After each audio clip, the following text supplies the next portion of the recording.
Jake Wheeler, a cowboy by trade, was used to the solitude of the Wild West. His life was simple. He worked hard on his ranch, tending to cattle and living far away from the noise of towns and cities. His ranch, on the edge of a wide stretch of desert, was a place where Jake found peace. But despite the quiet, there was always a feeling of loneliness in the air. He had no family to speak of, no close friends to share his days. It was just him and the land. One afternoon, Jake was making his way into the nearest town to deliver some goods. The sun was starting to dip low in the sky, casting long shadows over the land. His horse Dusty trotted steadily along the dusty trail. Jake had made this journey countless times, but today, something felt different. As he rounded a bend in the trail, he noticed a figure lying motionless on the ground. His heart skipped a beat and he pulled on the reins to slow Dusty. The figure was a woman, and she was clearly in distress. Her wagon, now overturned, was just a few yards away, its wheels sticking awkwardly out of the dust. Her horses were nowhere to be seen. Jake jumped off his horse and rushed over to her. As he knelt beside her, he saw the blood on the ground and felt a sense of urgency rise in his chest. The woman's clothes were torn, and she was covered in dirt and bruises. She looked unconscious, but he could tell she was still alive. Her chest rose and fell with shallow breaths. He gently shook her, calling out to her. "Miss, can you hear me?" His voice was low, almost pleading. There was no response. She was barely breathing. Jake didn't know what to do. He had never been in a situation like this before. He didn't have any medical training, but he knew enough to see that she was gravely injured. The blood soaking into the ground told him that time was running out.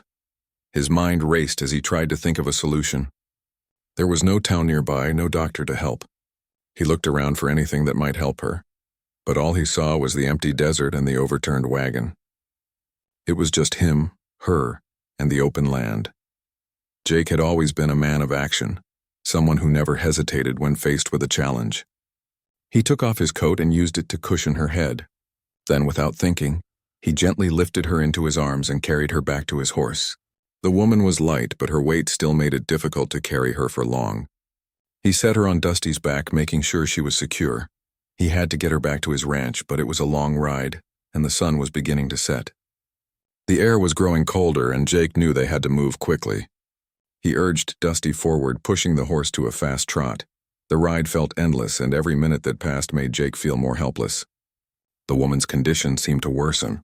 Her breaths were getting shallower, and her body was becoming cold to the touch. He kept glancing down at her, wishing there was more he could do. The silence of the desert only made the situation feel more dire. Finally, after what seemed like hours, they reached the ranch. Jake dismounted quickly and hurried to lift her down from the horse. He carried her into his modest home, a small cabin with a fireplace and simple furniture. There was no time to waste. Jake laid her down on his bed, and for a moment he just stared at her, unsure of what to do next. His mind was clouded with worry, but he knew one thing for sure. He had to save her. He couldn't just let her die here alone in the middle of nowhere. His first instinct was to find a way to stop the bleeding. He tore a strip of cloth from his own shirt and pressed it against the worst of the wounds. It wasn't much, but it was all he could think of. He needed help, but he was the only one here. As he sat beside her, holding the cloth to her wounds, Jake started to panic. His thoughts were racing, and he could feel his heart pounding in his chest. Then something strange occurred to him. He had heard stories of people giving blood to save someone else's life, but he had never known anyone who had done it. Could that really work? Without much time to think, Jake made a decision. He knew it was a risk, but there was no other choice. If he didn't act now, she might die. Jake rolled up his sleeve and found a sharp knife. With a steady hand, he made a small cut on his arm. The blood started to flow, and he quickly pressed his arm to the woman's lips. At first, she didn't respond, but Jake kept his arm there, offering his blood to her in the hopes that it might help. Her breathing slowed as the blood entered her body. Jake didn't know if it would work, but he had to try. Minutes passed, and he sat by her side, praying silently that she would survive. The silence of the room was interrupted only by the sound of her shallow breaths. Slowly, the woman's body seemed to relax. Her pulse began to steady, and her skin warmed to the touch. Jake felt a rush of relief, but it was still too soon to be sure. He stayed by her side, watching her carefully. It wasn't until the early hours of the morning that she finally stirred. Her eyes fluttering open, She blinked a few times, clearly confused before looking up at Jake. Her voice was weak, but she managed to whisper, "Where am I?" Jake smiled softly, though his heart was still racing. "You're safe. You're at my ranch." The woman's eyes widened in surprise as she tried to sit up. You saved me?" Jake nodded. "I did what I could." For a long moment, the two of them just stared at each other, neither knowing what to say next. It was clear to Jake that this woman had been through far more than he could imagine, but for now, all that mattered was that she was alive, and somehow Jake had played a part in that. The woman tried to speak again, but her voice was barely a whisper.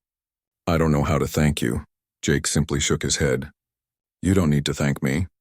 I just did what was right." They both fell into a silence, but this time it was a comfortable one. The danger had passed, and they were left with a moment of peace. Little did they know this was just the beginning of a bond that would change both of their lives forever.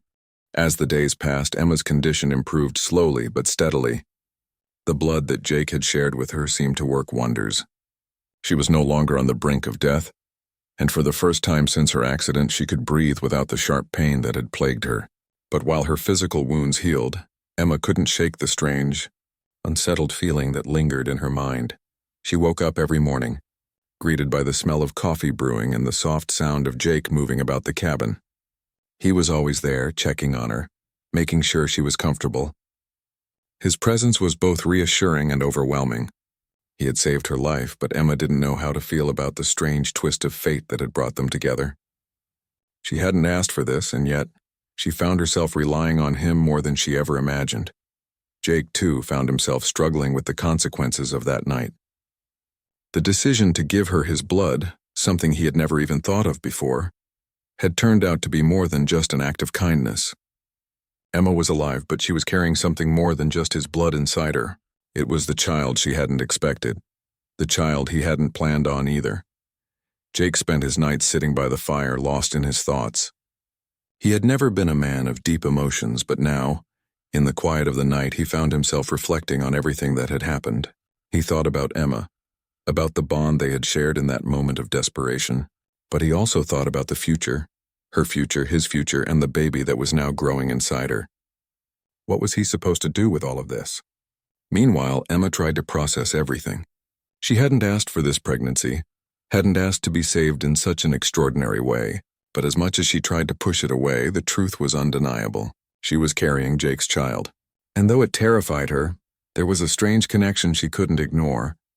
The child was a part of him, and somehow it had become a part of her, too.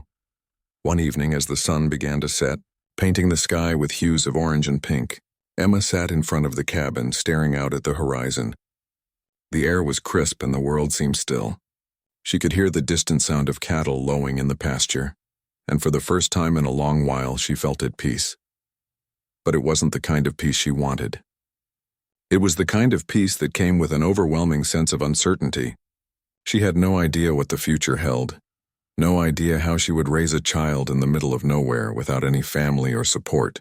She didn't even know how she felt about Jake.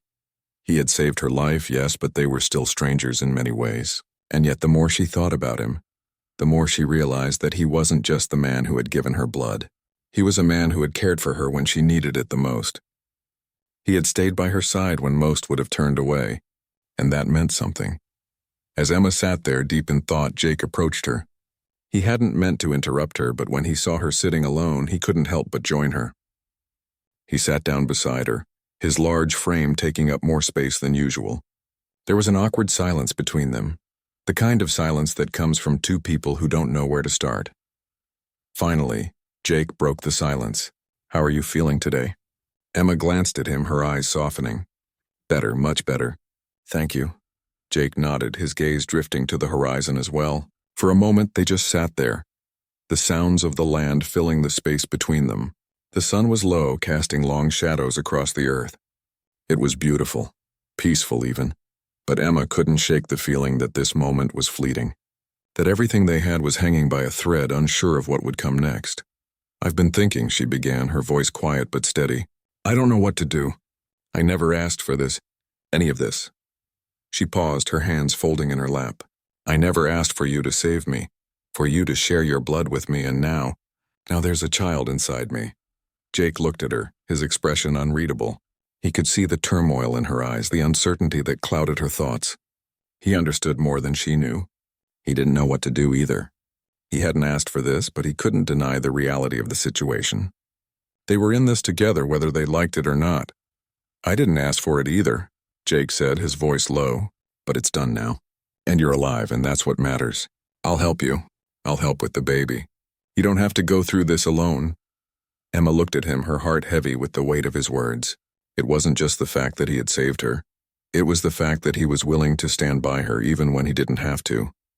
There was a quiet strength in his voice, a strength that she hadn't expected. She hadn't expected any of this, but here they were. "I don't know what the future holds," Emma said softly, "but I know one thing for sure. I can't do this without you." Jake turned his gaze back to the horizon, the wind tugging at his coat. He didn't know what would happen next, but he knew he couldn't turn away from her now. They were bound by more than just the blood he had given her. They were bound by the circumstances that had brought them together. "I'll be here," he said, his voice steady and sure. "No matter what." Emma nodded, the weight in her chest lifting slightly. She wasn't sure what the future held, but she knew she couldn't face it alone. And for the first time in a long while, she felt a glimmer of hope. They would face whatever came together. And maybe, just maybe, they would find something more than just survival. They would find a new beginning. The night settled around them, the stars twinkling above as the cowboy and the woman sat side by side, both uncertain of the future but certain of one thing: they would face it together.